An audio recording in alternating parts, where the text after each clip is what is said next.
Hey, we're Sailing Sincia. I'm Tanner, and this is Emily. We quit our jobs, bought a boat, and headed for the Western Caribbean in search of freedom and simplicity. Hit subscribe to follow us as we head south.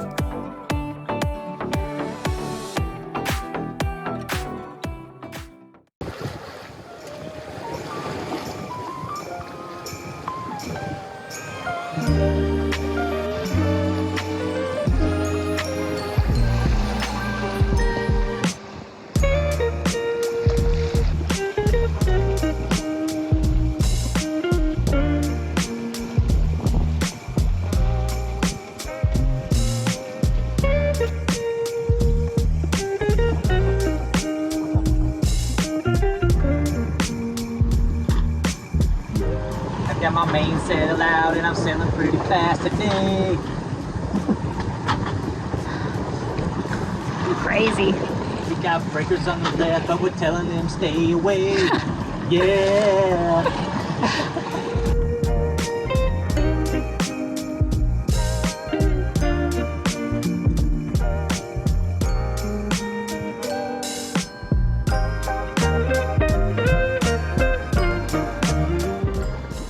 So here we are about to pull into Cayo La Visa. You can see the lighthouse there. So as we were about to turn into the channel, we started to get 25 plus knots of wind. And when we finally turned in to motor into the anchorage, we had to turn into the wind. And you can see us getting 25 knots on the nose, barely moving. It took us a couple hours to go like a mile. So we made it to Cayo La Visa and sunset. Weather was calling for 17 knots and like 4-foot swells, but we got 28 knots today. And I don't know, it was probably 4 to 5 foot swells, but the period was so close together. We were just getting bounced around like crazy. Yeah, but we made it here to Cayo La Visa, which is, I don't know, one of the main stops from on the northwest side of Cuba that a lot of people talk about. We're here and there's nobody here. It looks like a sci-fi like movie. I look behind me and you can see behind me, there's mountains. It's like super beautiful, like this rugged landscape and this water and the like the forest and stuff. And there's no buildings. There's no people, there's nothing. It's kind of like creepy. We've had a lot of really high winds. We waited out 2.5 days of 30 knot winds, and we were supposed to have lighter winds today, and we got 28. So, seems to be the trend here right now in Cuba, where at nighttime there's no wind, and then it builds in the morning to mid-20s to upper 20s in the afternoon. And then it, around right now at sunset, it just dies again to nothing. So we're going to try to leave at like 4 a.m. tomorrow, 5 a.m. tomorrow, and get to our next spot before we get 30 knots again. So that's the plan. There's not much to see here. I'd show you, but there's not really anything going on. It's pretty dead, and we're not allowed to get off the boat, so we're ready to get to Mexico. We've had a couple of rough days of sailing, and we're just ready to get there. So we'll be going to Cayo Judius tomorrow.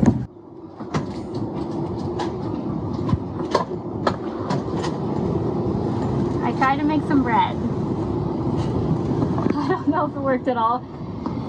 Our oven gets really hot from the bottom, and then I don't think it gets really hot around the rest of the oven, so usually the bottom ends up burning and the top part's not done, but I don't know, we'll see how it goes. Let's take a look at it. It smells really good. What do you think, babe? It gets Tanner's stamp of approval. How's the bread? Homemade and delicious. Having a lentil and vegetable soup thing and homemade bread. It's delicious. It's still windy. Say hi. Hi. Beautiful sunrise. Cayo Utias, Cuba. We're out of here. So you notice here I just say that we are leaving Cayo Utias. That was the stop after Cayo La Vista. We didn't really have much footage because it was just more of the same. We left super early, sailed downwind, and pulled into Cayo Utias, which was abandoned, no people once again. And so here we are moving on to the last stop.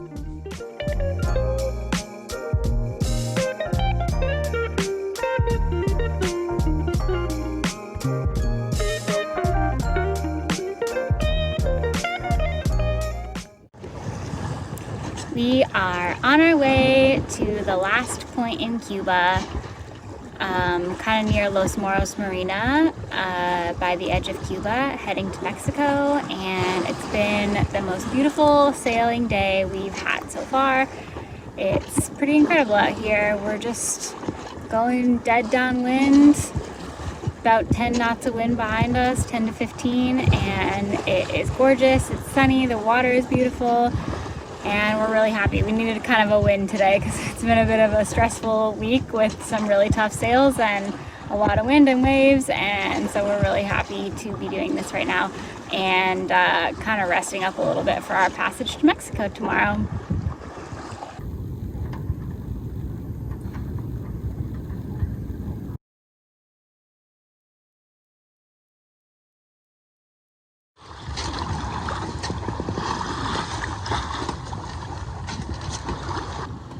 We found our turquoise, crystal clear blue water in Cuba, finally. The winds are calm and we can see. Last day we're leaving though.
Two big freighters.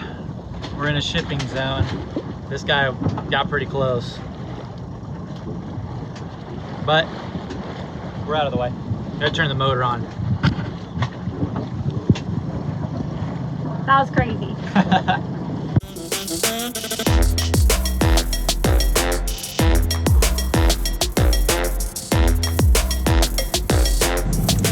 Going to put the Cuba flag and the Mexico flag up on the boat. I'm so excited.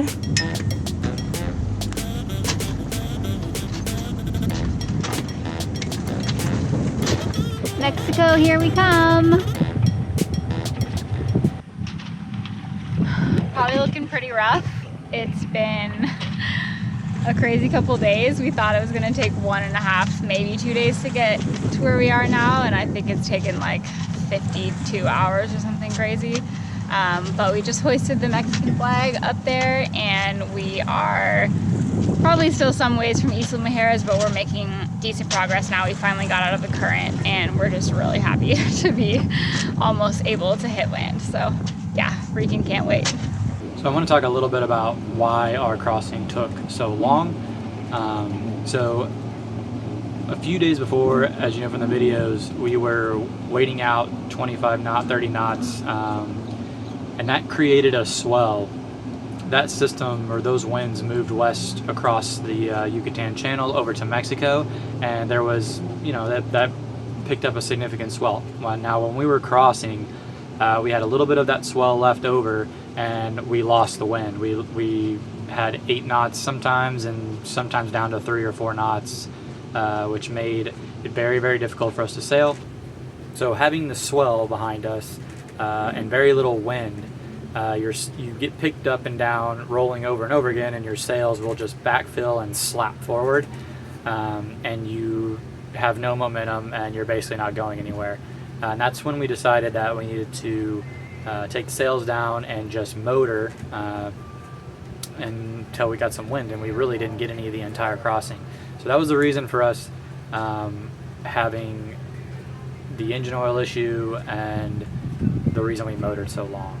And also, as you can see, the current when you're crossing the Yucatan Channel is pretty heavy on the western side, and with our smaller motor, we had a really difficult time maintaining speed through that. It took us a really long time to get through. We were getting pushed north the whole time, and so it just made those two factors made for a long crossing. Sailing onto anchor 101. We don't know what we're doing. Step 1. Don't bring enough engine oil so your engine won't work, and you have to do it by anchor or by sail. So you have to get it right because you don't have a choice. So I didn't bring enough engine oil, thinking I could get some in Cuba, and they don't have any engine oil in Cuba, clearly. We could not find it. So we just sailed from Cuba to Mexico, and we had to use the engine a lot because there was hardly any wind and the current is insane. And so our little engine oil alarm went off today. So basically means there's low oil, shouldn't be running the engine. And so here we are, coming into Isla Mujeres Harbor at, 6:30? Still pretty nice. Nice and light. And we're gonna set the anchor by sailing. We've never done it before. We sailed off of anchor on the way out of Cuba, but never sailed on anchor, but we're about to do it. So. We'll get there eventually. Clearly we're not in a rush. We ain't got nothing to do tonight except anchor and hang out. 2 days, 6 hours the water later. Here is crystal clear, like a pool. It looks like a swimming pool. It's like probably 12 feet deep, and you can just see everything. It's crazy clear. It's pretty Freaking awesome. jet skis, man. Jet skiers everywhere, party people everywhere. We just got here from Cuba where nobody was doing anything. There was no boats, No there were noise, people, there was no noise. sound anywhere. And we show up to Mexico and it looks like this. It looks like Florida. It's freaking party town. You can hear the music from here. So check it out. Check the sunset out. It's so pretty. So here, I'm gonna get it in the background. Looks good. So we just got to Isla Mujeres Harbor, Mexico. We sailed from Cabo San Antonio, Cuba, like literally how many hours ago? 48, 50 something hours ago. It took forever. But we're here. We just anchored under sail because we didn't have engine oil, but we did it. Emily did a great job, and we're anchored and we're chilling. It's really nice to be here. Cuba was dead and this place is bumping. And thanks for sticking with us and watching. See ya.